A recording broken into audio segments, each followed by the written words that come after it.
আসসালামু আলাইকুম।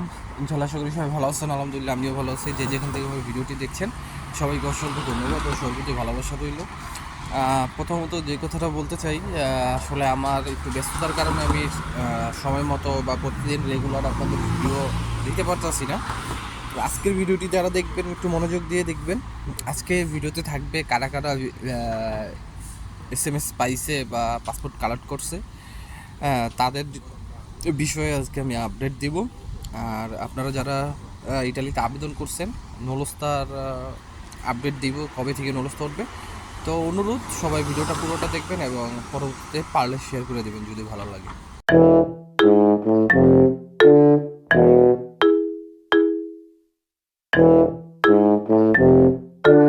তো সব কিছুর জন্য আলহামদুলিল্লাহ।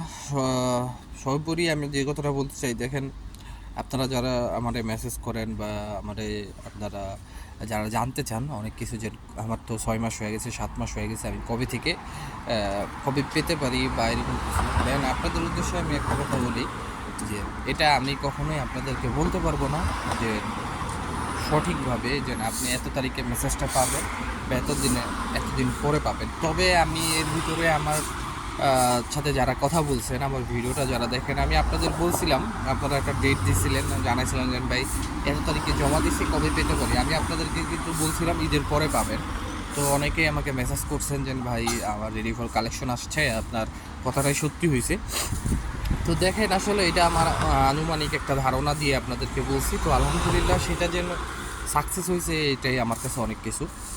গতকালকে আমি ভিডিও আপলোড দিতে পারি নাই, তবে আজকে গতকালকে যে ইনফরমেশন দেখলাম, August, September, October, November, December, এই পুরো 4-5টা মাসের এই যারা জমা দিছে তারা পাইছে। তার ভিতরে সবচেয়ে বেশি আমি যেটা ফলো করলাম সেটা হচ্ছে যারা ফ্যামিলি ভিসায় আবেদন করছে, ফ্যামিলি ট্যুরিস্ট ভিসা, তাদের ভিসাটা ভালোই তারা কালেকশন করছে, আর কোনো রিজেক্ট নাই।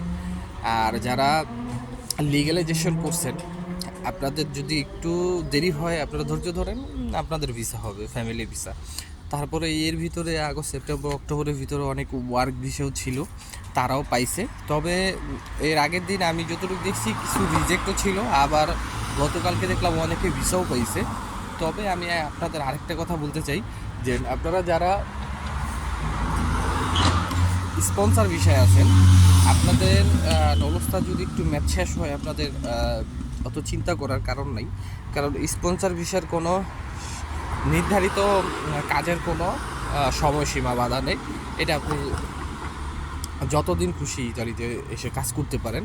কিন্তু স্পন্সর বিষয়, এগ্রিকালচার বা সিজনাল বিষয় যেটা, সেটা একটা আপনাদের নির্ধারিত একটা কাজের সীমা দিয়ে দেয়। সেটা হতে পারে 3 মাস, সেটা হতে পারে 6 মাস, সেটা হতে পারে 9 মাস, সেটা হতে পারে 1 বছর। তো যাই হোক, এই এই জিনিসটা যাদের, আপনারা একটুখানি চিন্তিত থাকবেন, এটা অবশ্যই সিজনাল বিষয় যারা আছেন আপনারা একটুখানি চিন্তার ভিতরে থাকবেন। তবে আমি বলবো যদি আপনার নলস্তা ঠিক থাকে, চিন্তার কোনো কারণ নাই। অনেকেরই ফুলিও দিতেছে, মানে একটা নোটিশ দিয়ে দিতেছে যাদের রিজেক্ট করা হচ্ছে, যে রেভোকারে করা হচ্ছে নলস্তা। রেভোকারের বিষয়টা কিন্তু এই বছর যারা 25শে মার্চে আবেদন করছে, ডিসেম্বরে আবেদন করছিল 2023-এ, তখন থেকে রেভোকারে করা হচ্ছে। মানে যাদের নলস্তা, যেরকম সফটওয়্যারের প্রবলেমের কারণে যাদের নলস্তা সবাইকে দেওয়া হয়েছে, যার মালিকের কোনো কিছু ঠিক নেই তাদেরকেও দেওয়া হয়েছে, তাদের নলস্তাটা রেভোকারে করা হচ্ছে। এছাড়া বাকিগুলো রেভোকারে করা হচ্ছে না।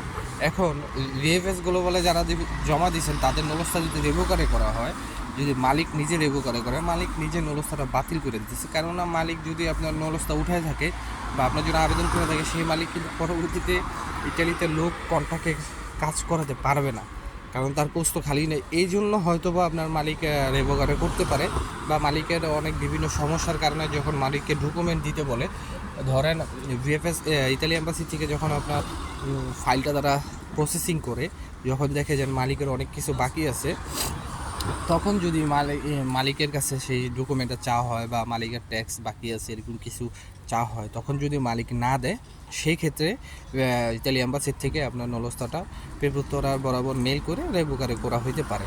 আই থিঙ্ক, আমার মনে হয় এরকম কিছুই হবে। তবে আপনারা ধৈর্য ধরেন। হ্যাঁ, রেভোকারে যদি করাও হয়, কোনো কারণে যদি আপনাদের ফাইল তারা নিজের ইচ্ছাকৃত ভুলের কারণে আপনাদেরকে বাতিল করা হয়, আপনারা অ্যাপ্লাই করতে পারবেন, আপিল করতে পারবেন ট্রিব্যুনালে আপিল করার পরে হয়তো বা 1 সপ্তাহ সময় দেয় আপনাদের, 1 সপ্তাহের ভিতরে আপনাদের ট্রিব্যুনালে আপিল করতে হয়। আর আপিল করলে আপনারা একটা ভালো ফলাফল পাবেন ইনশাল্লাহ, আশা করি বুঝতে পারছেন। আর যেহেতু যাদের এক নাম পাসপোর্টে সমস্যা নাই, যদি নলস্তা উঠে থাকে ভিসা 100% পাবেন।